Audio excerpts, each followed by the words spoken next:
Zero Malabar സഭയുടെ 34ാമത് മെത്രാൻ സിനഡിന്റെ ഒന്നാം സമ്മേളനം 2026 ജനുവരി 7-ന് സഭാ ആസ്ഥാനമായ കാക്കനാട് മൗണ്ട് സെന്റ് തോമസിൽ സീറോ മലബാർ സഭയുടെ പിതാവും തലവനുമായ major archbishop Mar Raphael Thattil പിതാവ് തിരിതെളിച്ചുകൊണ്ട് ഉദ്ഘാടനം ചെയ്തു. 2026-ൽ സീറോ മലബാർ സഭ ആചരിക്കുന്ന സാമുദായിക ശാക്തീകരണ വർഷം കാലോചിതവും പ്രവാചക തുല്യവുമാണെന്ന് പറഞ്ഞ മേജർ ആർച്ച് ബിഷപ്പ്, ഒരു സഭയെന്ന നിലയിൽ നാം അഭിമുഖീകരിക്കുന്ന വെല്ലുവിളികൾ കേവലം ഭരണപരം എന്നതിനേക്കാൾ ആഴമായ ആത്മീയ മാനമുള്ളവയാണെന്ന് തിരിച്ചറിയണമെന്ന് ഓർമ്മിപ്പിച്ചു.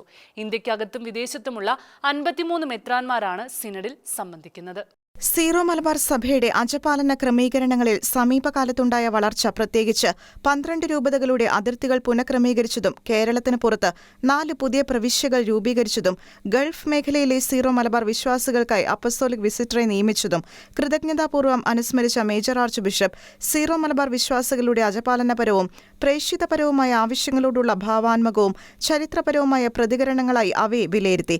2026 സീറോ മലബാർ സഭ ആചരിക്കുന്ന സാമുദായിക ശാക്തീകരണ വർഷം കാലോചിതവും പ്രവാചക തുല്യവുമാണെന്ന് പറഞ്ഞ മേജർ ആർച്ച് ബിഷപ്പ്, ഒരു സഭയെന്ന നിലയിൽ നാം അഭിമുഖീകരിക്കുന്ന വെല്ലുവിളികൾ കേവലം ഭരണപരം എന്നതിനേക്കാൾ ആഴമായ ആത്മീയ മാനമുള്ളവയാണെന്ന് തിരിച്ചറിയണമെന്ന് ഓർമ്മിപ്പിച്ചു. പരിശുദ്ധ പിതാവ് ലയോ 14 പാപ്പയുടെ ദിലക്സി തേ എന്ന അപ്പസ്തോലിക പ്രബോധനത്തിൽ പറഞ്ഞ മിശിഹായോടുള്ള യഥാർത്ഥ സ്നേഹം ദരിദ്രരോടും ബലഹീനരോടും നിസ്സഹായരോടുമുള്ള പ്രായോഗികമായ സ്നേഹത്തിൽ നിന്നും വേർപെടുത്താനാവില്ലെന്ന ആശയത്തെ ഉയർത്തിക്കാട്ടിക്കൊണ്ട് നമ്മുടെ സഭയുടെ ചൈതന്യവും വിശ്വാസ്യതയും അളക്കപ്പെടുന്നത് പാർശ്വവൽക്കരിക്കപ്പെട്ടവരോടും നിശബ്ദരാക്കപ്പെട്ടവരോടും പുറംപോക്കുകളിൽ കഴിയുന്നവരോടും നാം എങ്ങനെ കരുണ കാണിക്കുന്നു എന്നതിനെ അടിസ്ഥാനമാക്കിയായിരിക്കുമെന്ന് മേജർ ആർച്ച് ബിഷപ്പ് പറഞ്ഞു.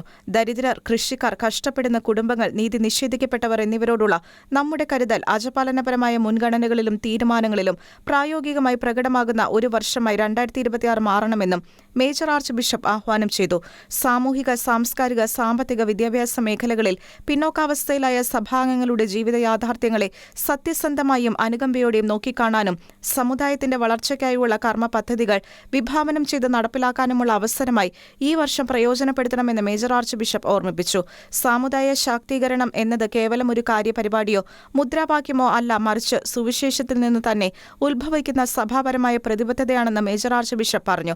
കൂട്ടായ്മയുടെ ബന്ധങ്ങൾ ശക്തിപ്പെടുത്താനും മുറിവേറ്റയിടങ്ങളിൽ അനുരഞ്ജനം സാധ്യമാക്കാനും നമ്മുടെ സഭാ സമൂഹത്തിലെ ഒരു അംഗവും ഒഴിവാക്കപ്പെട്ടവരോ കേൾക്കപ്പെടാത്തവരോ ആയി അവശേഷിക്കുന്നില്ലെന്ന് ഉറപ്പുവരുത്താനും ഇത് നമ്മെ ക്ഷണിക്കുന്നുവെന്ന് മാർ റാഫേൽ തട്ടിൽ പിതാവ് കൂട്ടിച്ചേർത്തു. പുതിയ സീറോ മലബാർ സഭാ പ്രവിശ്യകളുടെ തലവന്മാരായി സ്ഥാനമേറ്റെടുത്ത മാർ സെബാസ്റ്റ്യൻ വടക്കേൽ, മാർ കുര്യാക്കോസ് ഭരണകുളങ്ങര, മാർ സെബാസ്റ്റ്യൻ വാണിയപുരക്കൽ, മാർ പ്രിൻസ് ആന്റണി പാണേങ്ങാടൻ എന്നിവരെ മേജർ ആർച്ച് ബിഷപ്പ് അഭിനന്ദിക്കുകയും സീറോ മലബാർ മെത്രാൻ സിനഡിലേക്ക് പുതിയ അംഗങ്ങളായി എത്തിയ ബെൽത്തങ്ങാടി രൂപതാധ്യക്ഷന്മാർ ജെയിംസ് പട്ടേരിൽ, ആദിലാബാദ് രൂപതാധ്യക്ഷന്മാർ ജോസഫ് തച്ചാപ്പറമ്പത്ത് എന്നിവർക്ക് സ്വാഗതം ആശംസിക്കുകയും ചെയ്തു. 2026 ജനുവരി 6-ന് വൈകിട്ട് ധ്യാന ചിന്തകളോടെ ആരംഭിച്ച സിനഡ് ജനുവരി 10 ശനിയാഴ്ച വൈകിട്ട് സമാപിക്കും. ഇന്ത്യക്കകത്തും വിദേശത്തുമുള്ള 53 മെത്രാന്മാരാണ് സിനഡിൽ സംബന്ധിക്കുന്നത്. ഷെക്കേന ന്യൂസ്, കൊച്ചി.